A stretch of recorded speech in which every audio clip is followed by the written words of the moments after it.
Hello friends, welcome to success minute competition classes. You are with Satyam Patel. दोस्तों, आज हम लोग भारतीय संविधान की क्लास के बारे में चर्चा करेंगे और आज की क्लास में हम लोग पढ़ेंगे कि जो हमारा भारतीय संविधान है उसकी विशेषताएं क्या क्या हैं। ठीक है, हमारे भारतीय संविधान में कौन कौन सी चीज़ें हैं, कितने भाग हैं, कितने अनुच्छेद हैं। देखिए, जो हमारा भारतीय संविधान है, यदि हम संविधान शब्द की बात करें तो जो संविधान होता है वो प्रत्येक देश का अपना अलग अलग संविधान होता है। अच्छा, हमें जो है संविधान की आवश्यकता क्यों पड़ती है? तो हम जानते हैं कि किसी भी राज्य को या किसी भी क्षेत्र को सुव्यवस्थित तरीके से चलाने के लिए हमें कुछ नियम और कानून बनाने पड़ते हैं और उन्हीं नियम और कानूनों का जो दस्तावेज होता है उसे इन क्या बोलते हैं? संविधान के नाम से जानते हैं। यदि हम अपने भारतीय संविधान की बात करें तो जो हमारा भारतीय संविधान है वो किस प्रकार का संविधान है? तो वो लिखित संविधान है, क्योंकि हमारे यहाँ पे जितने भी नियम और कानून बनाए जाते हैं वो सारे के सारे कैसे बनाए जाते हैं? लिखित बनाए जाते हैं। इसीलिए हमारा जो भारतीय संविधान है वो एक कैसा संविधान है? लिखित संविधान है। यदि हम भारतीय संविधान की बात करें तो जो हमारा भारतीय संविधान है ये कब बनकर के तैयार हुआ था? तो 26 नवंबर 1949 को 26 नवंबर 1949 को जो है हमारा भारतीय संविधान बनकर के तैयार हुआ, या फिर ऐसा बोल सकते हैं कि अंगीकृत हुआ। ठीक है, या फिर ऐसा बोल सकते हैं कि पारित हुआ। ठीक है, क्वेश्चन ऐसे पूछा जा सकता है कि भारतीय संविधान कब अंगीकृत हुआ या कब पारित हुआ, तो आपका हो जाएगा इसका आंसर 26 नवंबर 1949। इसके बाद में यदि हम बात करते हैं तो आपका आ जाएगा 26 जनवरी 1950। 26 जनवरी 1950 में क्या हुआ? तो 26 जनवरी 1950 को भारतीय संविधान लागू किया गया। भारतीय संविधान लागू हुआ। ठीक है, तो जो हमारा भारतीय संविधान है वो अंगीकृत कब हुआ या पारित कब हुआ, तो वो डेट कौन सी हो जाएगी? 26 नवंबर 1949। और यदि लागू होने की बात आती है तो लागू कब होता है? तो 26 जनवरी 1950। अब देखिए, जब हमारा ये संविधान अंगीकृत हुआ या फिर पारित हुआ उस समय हमारे संविधान में कौन कौन सी चीज़ें थीं और वर्तमान समय में हमारे संविधान में कौन कौन सी चीज़ें हैं। तो जो हमारा संविधान है इसको हम दो टाइप में डिवाइड कर लेते हैं। एक तो मूल संविधान। मूल संविधान का मतलब है कि जो संविधान 26 नवंबर 1949 को अंगीकृत हुआ था, और दूसरा है हमारा वर्तमान संविधान। वर्तमान संविधान। अब देखिए, मूल संविधान और वर्तमान संविधान में कितना अंतर है। यदि हम मूल संविधान की बात करें तो मूल संविधान में अनुसूची जो थी वो कितनी थी? तो अनुसूचियों की संख्या थी 8। और वर्तमान संविधान की यदि बात की जाए तो अनुसूचियों की संख्या कितनी है? 12 है। ऐसे ही यदि भाग की बात की जाए तो भाग 22 भाग थे और वर्तमान समय में कितने भाग हैं? 25 भाग हैं। यदि हम अनुच्छेद की बात करें तो अनुच्छेद कितने थे? 395 और वर्तमान समय में कितने हैं? लगभग 450 प्लस। यदि हम संविधान संशोधन की बात करें, ठीक है, संविधान संशोधन की बात करें तो संविधान संशोधन कितने हुए थे? 0। और वर्तमान समय की यदि हम बात करें तो कितने हमारे संविधान में संशोधन हो चुके हैं? 104 संशोधन हो चुके हैं। तो ये था हमारा कुछ बेसिक स्ट्रक्चर हमारे भारतीय संविधान का। ठीक है, कि कब अंगीकृत किया गया, कब लागू किया गया, मूल संविधान में कौन कौन सी चीज़ें थीं, वर्तमान संविधान में हमारी कौन कौन सी चीज़ें हैं। आज की क्लास में जो हम लोग पढ़ेंगे वो हम पढ़ेंगे भारतीय संविधान की विशेषताएं। ठीक है, हम लोग क्या पढ़ेंगे? भारतीय संविधान की विशेषताएं। आपका पहला टॉपिक है भारतीय संविधान की विशेषताएं। तो देखिए, जो हमारा भारतीय संविधान है, यदि हम भारतीय संविधान की विशेषताओं के बारे में बात करें तो आपने देखा होगा कि हमारे संविधान में एक प्रस्तावना है जिसको कि हम उद्देशिका के नाम से जानते हैं। ठीक है, प्रस्तावना, जिसको हम क्या बोलते हैं? उद्देशिका कहते हैं। और साथ ही साथ इसे हम क्या बोलते हैं?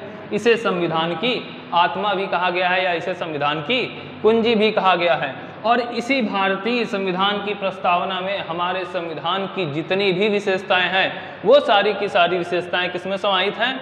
प्रस्तावना में समाहित हैं। तो देखिए जो हमारी प्रस्तावना है, तो प्रस्तावना में, प्रस्तावना को क्या कहा गया है, तो पहला पॉइंट ये है कि प्रस्तावना को भारतीय संविधान की, इसे क्या कहा गया है, भारतीय संविधान की आत्मा, प्रस्तावना को भारतीय संविधान की आत्मा कहा गया है। ठीक है, और आत्मा के साथ ही साथ इसे क्या कहा गया है, इसे कुंजी भी कहा जाता है, भारतीय संविधान की कुंजी भी कहा जाता है। अब देखिए ये जो भारतीय संविधान की प्रस्तावना है, प्रस्तावना का जन्म कैसे हुआ, किस तरीके से प्रस्तावना हमारे भारतीय संविधान में आई। तो देखिए जो प्रस्तावना है, यदि हम प्रस्तावना की भाषा का बात करें कि प्रस्तावना की जो भाषा है वो कहाँ से ली गई है, ठीक है, तो प्रस्तावना की भाषा, प्रस्तावना की भाषा, तो प्रस्तावना की भाषा जो ली गई है वो आपकी ली गई है ऑस्ट्रेलिया से। प्रस्तावना की भाषा कहाँ से ली गई है, ऑस्ट्रेलिया से ली गई है। और आपका प्रस्तावना का विचार, प्रस्तावना का विचार ये आपका कहाँ से लिया गया है, तो जो आपका प्रस्तावना का विचार है ये आपका यूएसए से लिया गया है।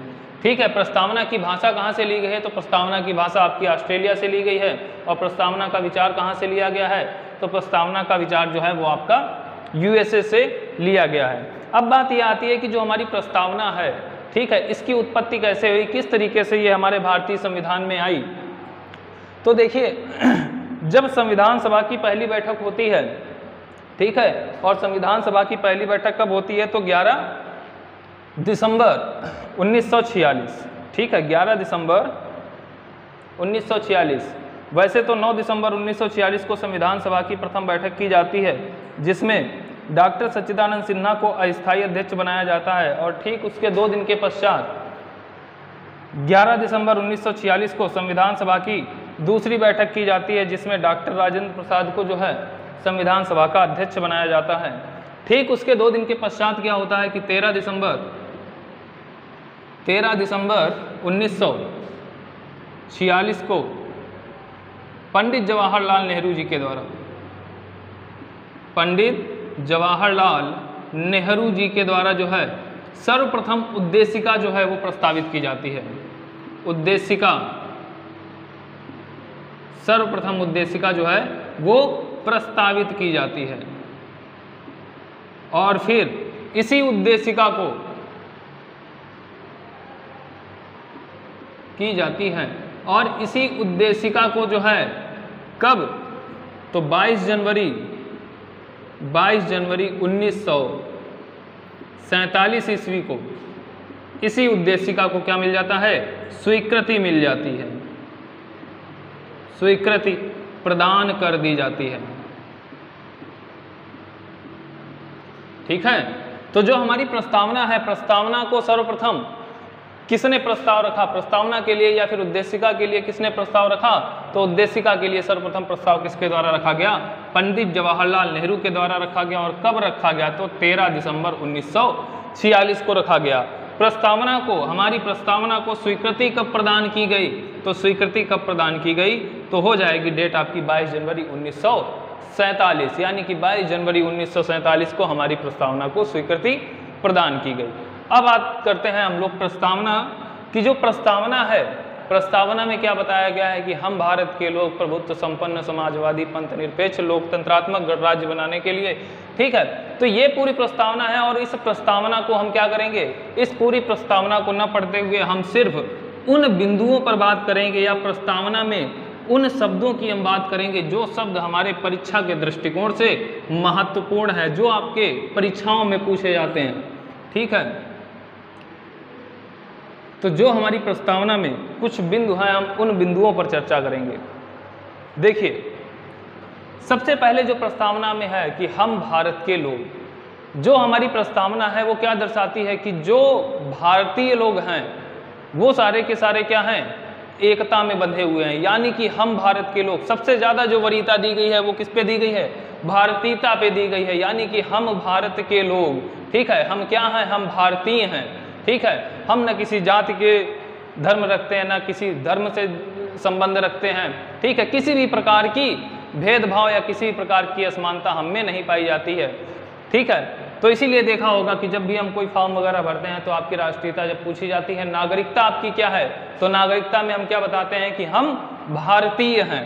तो देखो उसी में बताया गया है, सबसे पहला जो आपका शब्द दिया गया है वो है प्रभुत्व संपन्न। प्रभुत्व संपन्न। दूसरा शब्द जो दिया गया है वो दिया गया है समाजवादी। समाजवादी। तीसरा शब्द जो दिया गया है पंथ निरपेक्ष। पंथ निरपेक्ष, जिसे हम लोग धर्म निरपेक्ष के नाम से भी जानते हैं। फिर इसके बाद में दिया गया है लोकतंत्र या लोकतंत्रात्मक। लोकतंत्रात्मक। और अगला शब्द है गणराज्य। ठीक है, तो इस तरीके से ये हमारे क्या हैं, 5 प्रमुख बिंदु हैं। प्रभुत्व संपन्न, समाजवादी, पंथ निरपेक्ष, लोकतंत्रात्मक और गणराज्य। ठीक है, यहां से आपका क्वेश्चन पूछा जाता है। अब देखिए इन शब्दों का हम लोग अर्थ भी समझ लेते हैं कि प्रभुत्व संपन्न का मतलब क्या होता है। ठीक है, प्रभुत्व संपन्न का अर्थ ये होता है कि जो भारत है वो आंतरिक एवं बाह्य, ठीक है, चाहे वो आंतरिक रूप से देखा जाए या फिर बाह्य रूप से देखा जाए, अपने आप में क्या है, स्वतंत्र है। वो किसी भी प्रकार के निर्णय लेने के लिए क्या है, स्वतंत्र है। प्रभुत्व संपन्न का मतलब कि हमारा जो भारत देश है वो पूर्ण रूप से किसी भी प्रकार के निर्णय लेने के लिए क्या है, वो संपन्न है और स्वतंत्र है। दूसरा क्या है, समाजवादी। समाजवादी शब्द का मतलब क्या है, समाजवादी शब्द का मतलब है कि राज्य के सभी आर्थिक रूप से देखा जाए या फिर भौतिक रूप से देखा जाए, राज्य के सभी आर्थिक एवं भौतिक संसाधनों पर अंत में किसका अधिकार होगा, राज्य का अधिकार होगा। ठीक है, यानी कि भौतिक संसाधन हो, चाहे वो आपके आर्थिक संसाधन हो, किसी भी प्रकार के संसाधन हो, उसका आधिपत्य उन सभी अधिकारों पर यानी कि उन सभी संसाधनों पर जो आधिपत्य होगा वो किसका होगा, राज्य सरकार का होगा। ठीक है, या राज्य का होगा। अगला क्या है, पंथ निरपेक्ष। पंथ निरपेक्ष को क्या बताया कि चाहे इसे पंथ निरपेक्ष बोले या फिर धर्म निरपेक्ष बोले, धर्म निरपेक्ष। ठीक है, तो हमारे यहाँ क्या है, विभिन्न विभिन्न या फिर ऐसे भी बोल सकते हैं कि विभिन्न प्रकार के धर्म पाए जाते हैं और सभी धर्म में क्या है, समानता है। कहने का मतलब ये है कि कोई भी धर्म, किसी भी धर्म को ज़्यादा वरीयता नहीं दी गई है या फिर ज़्यादा मान्यता नहीं दी गई है। सभी धर्मों को समान मान्यता दी गई है और सभी धर्म क्या है, समान है। इसके बाद में अगला शब्द आता है लोकतंत्रात्मक। हमारे देश की जो शासन व्यवस्था है, हमारे देश की जो बागडोर है वो किसके हाथ में है, लोक सत्ता। ठीक है, यानी कि हमारे यहाँ की जनता के हाथ में है। हमारे यहाँ की जो शासन व्यवस्था है कैसी है, लोकतंत्रात्मक है, यानी कि लोगों के द्वारा किसी भी सत्ता का चुनाव किया जाता है। अगला क्या है, गणराज्य। गणराज्य का मतलब यहाँ की जनता का राज्य। हमारा जो संविधान है वो गणराज्य की छूट देता है, कहता है कि हमारे देश का जो सर्वोच्च या प्रथम नागरिक होगा, जिसे हम भारत के राष्ट्रपति के नाम से भी जानते हैं, तो जो हमारा नागरिक होगा वो वंशानुक्रम या आनुवांशिक रूप से उसकी गद्दी नहीं होगी।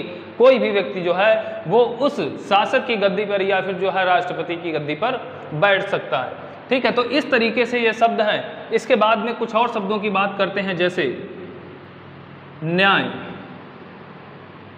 समानता, बंधुता, स्वतंत्रता, अखंडता। ठीक है, न्याय हो गया, समानता हो गया, बंधुता हो गया, स्वतंत्रता हो गया, अखंडता हो गया। न्याय, किस प्रकार का न्याय, तो न्याय में आ जाएगा सामाजिक न्याय, सामाजिक न्याय, राजनैतिक न्याय, आर्थिक न्याय। ठीक है, तो कहने का मतलब है कि किसी भी प्रकार का, किसी भी वर्ग का कोई भी व्यक्ति हो तो उसे क्या मिलेगा, समान न्याय मिलेगा। दूसरा शब्द है समानता। ठीक है, हमारे संविधान में मौलिक अधिकार है और उन मौलिक अधिकारों में एक अधिकार है समानता का अधिकार, जिसमें प्रत्येक वर्ग के प्रत्येक व्यक्ति को सभी क्षेत्र में, चाहे वो किसी भी क्षेत्र के नियम और कानून हो, उनमें क्या है, समानता का अधिकार प्रदान किया गया है। अगला शब्द है बंधुता। बंधुता से तात्पर्य है भाईचारा।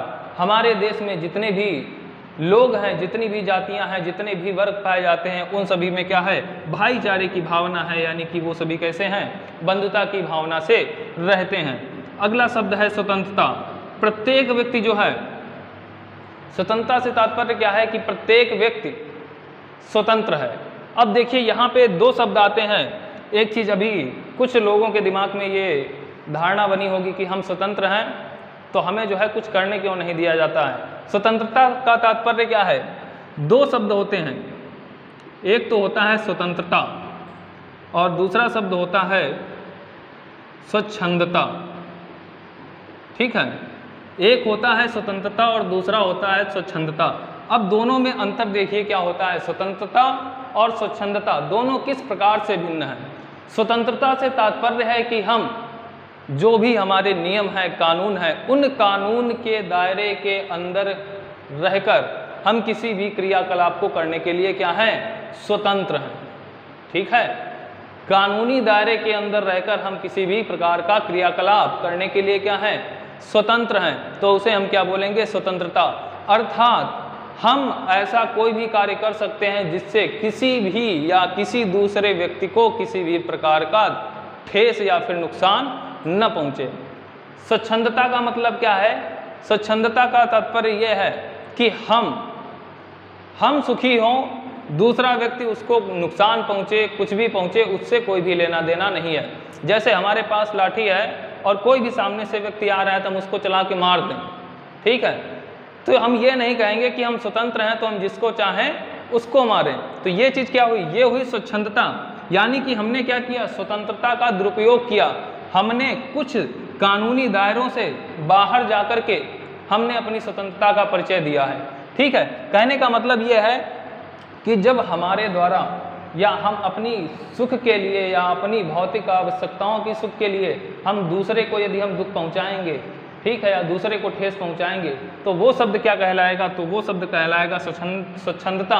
और यदि हम किसी दूसरे व्यक्ति को ठेस या फिर बिना किसी नुकसान पहुंचाए अपने काम को यदि हम कर लें तो वो क्या होगी, वो होगी स्वतंत्रता।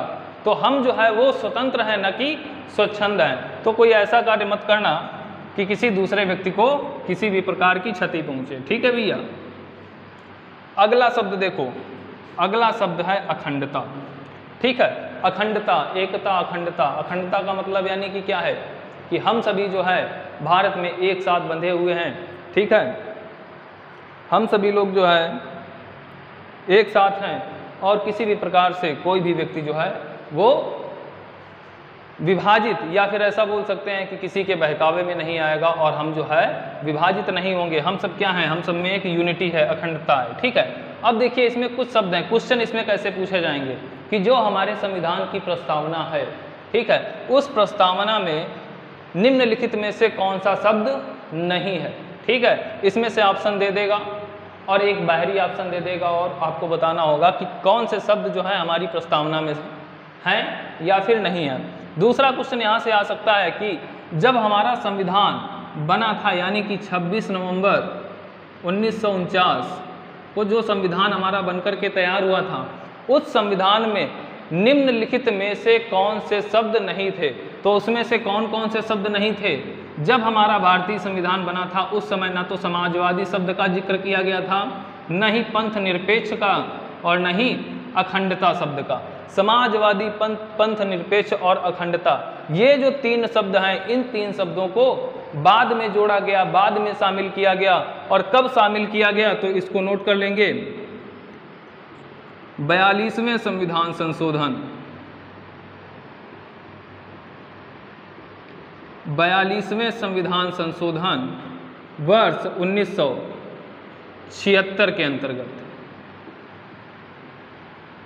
ठीक है, तो इन तीन शब्दों को, समाजवादी, पंथ निरपेक्ष और अखंडता, इन तीन शब्दों को कब जोड़ा गया तो 42वें संविधान संशोधन 1976 के अंतर्गत इन तीन शब्दों को हमारे संविधान में जोड़ा गया। सबसे ज़्यादा जो क्वेश्चन बनता है वो आपका यहीं से बनता है कि इन तीन शब्दों को या हमारी प्रस्तावना में समाजवादी, पंथ निरपेक्ष और अखंडता शब्द को किस संविधान संशोधन के तहत या किस वर्ष जोड़ा गया।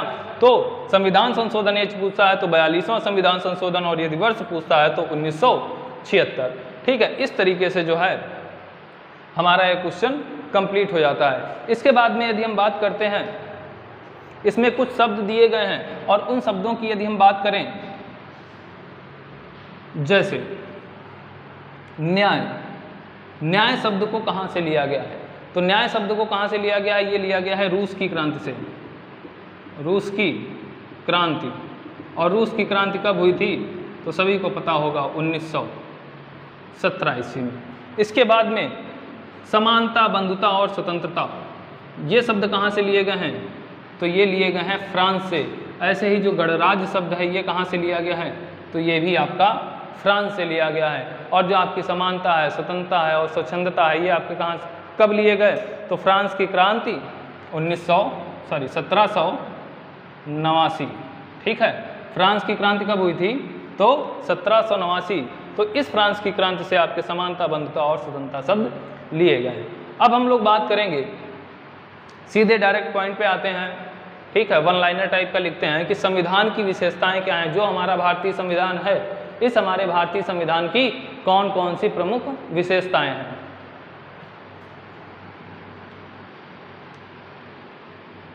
तो हेडिंग डाल लीजिए, भारतीय संविधान की प्रमुख विशेषताएं।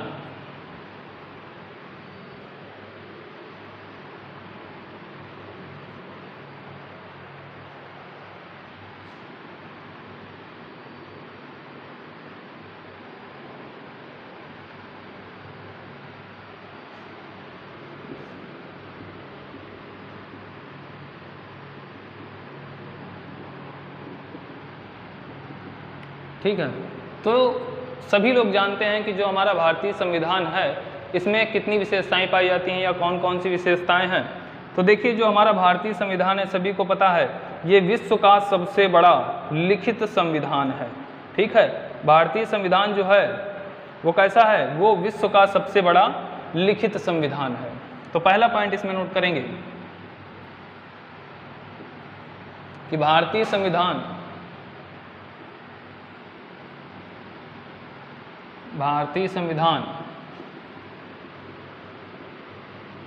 विश्व का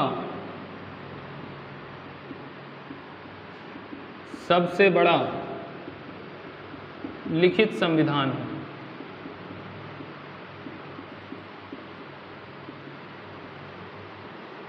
दूसरा पॉइंट लिखेंगे कि भारतीय संविधान की क्या विशेषता है कि हमारे यहाँ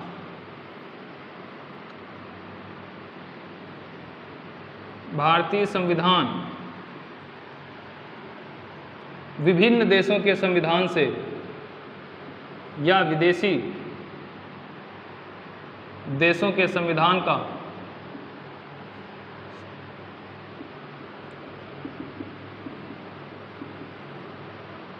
मिश्रित रूप है। ठीक है, कहने का मतलब यह है कि जो हमारा भारतीय संविधान है वो विभिन्न देशों के संविधान से लेकर के बनाया गया है। नेक्स्ट पॉइंट की यदि हम बात करते हैं तो अगला पॉइंट आ जाएगा कि भारतीय संविधान की हमारा ये जो संविधान है लचीला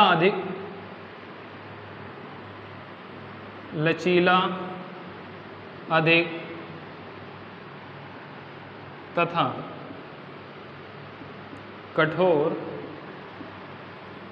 कम है। ठीक है, जो हमारा भारतीय संविधान है वो लचीला अधिक है लेकिन कठोर कम है। अब देखिए, एक शब्द आया है लचीला और एक आया है कठोर। तो लचीला का मतलब क्या है और कठोर का मतलब क्या है, इन दोनों शब्दों को हम समझ लेंगे। देखिए, लचीला का मतलब क्या है कि सभी लोग जानते हैं कि हमारे भारतीय संविधान में संविधान संशोधन करने का प्रावधान है, यानी कि हम जो है अपने संविधान में संशोधन कर सकते हैं। तो जो संशोधन करने का प्रावधान है वही क्या है, हमारे संविधान का लचीलापन, कि हम अपने भारतीय संविधान में जब चाहें तब संशोधन कर सकते हैं। लेकिन इसी में एक और शब्द ऐड कर दिया गया है, कठोर। कठोर का मतलब क्या है कि हम संविधान में संशोधन नहीं कर सकते। लेकिन यहाँ पे क्या है, अधिक लचीला और कम कठोर। कम कठोर का तात्पर्य यहाँ पे क्या है कि हम जब भी अपने संविधान में संशोधन करेंगे तो उसके लिए क्या करना होगा, हमें एक प्रोसेस से गुजरना होगा। और हम ये नहीं, और यदि हम उसी प्रोसेस के तहत गुजर कर अगर हम उस संविधान या फिर जो भी आपका अधिनियम या विधेयक बनाया गया है यदि वो सही बैठता है तो उसे क्या किया जाएगा, पारित किया जाएगा, अन्यथा उसे रद्द कर दिया जाएगा। कहने का मतलब यह है कि हम अपने संविधान में संशोधन तो कर सकते हैं, लेकिन उन सभी संशोधनों को, ऐसा नहीं है कि सभी संशोधनों को स्वीकृति प्रदान कर दी जाए, तो सभी संशोधनों को स्वीकृति प्रदान नहीं की जा सकती है, इसीलिए क्या है, ये कठोर है। लेकिन अधिकतर हमारे संविधान के संशोधन जितने भी होते हैं वो सारे के सारे संविधानों में स्वीकृति मिल जाती है, इसलिए हम क्या कर देते हैं, उसको हम क्या बोलते हैं कि कम कठोर है। ठीक है, तो चीज़ समझ आ गई होगी, लचीला अधिक और कठोर कम है। एक मिनट रुकिए जरा।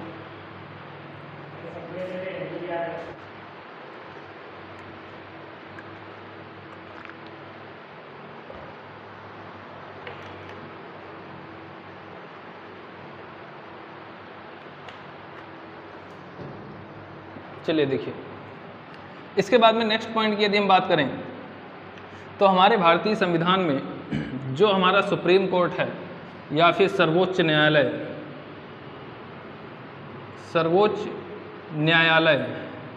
तो सर्वोच्च न्यायालय को वरीयता दी गई है। ठीक है, यानी कि जो हमारा भारतीय संविधान है इसमें सर्वोच्च न्यायालय को सर्वाधिक वरीयता प्रदान की गई है। इसके बाद में फिर अगला आपका हो जाएगा नेक्स्ट पॉइंट की यदि हम बात करें तो इसमें आ जाएगा कि हमारे भारतीय संविधान में मौलिक अधिकार एवं मौलिक कर्तव्य का प्रावधान है। ठीक है, यानी कि हमारे भारतीय संविधान में मौलिक अधिकार भी हैं और मौलिक कर्तव्य भी हैं। ठीक है, इसके बाद में नेक्स्ट पॉइंट की यदि हम बात करेंगे तो नेक्स्ट पॉइंट में आपका आ जाएगा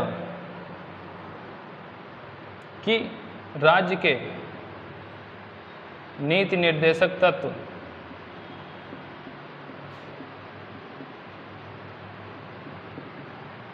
ठीक है, हमारे भारतीय संविधान में राज्य के नीति निर्देशक तत्वों का भी प्रावधान है। नेक्स्ट पॉइंट की यदि हम बात करेंगे तो एकल नागरिकता का प्रावधान, एकल नागरिकता का प्रावधान।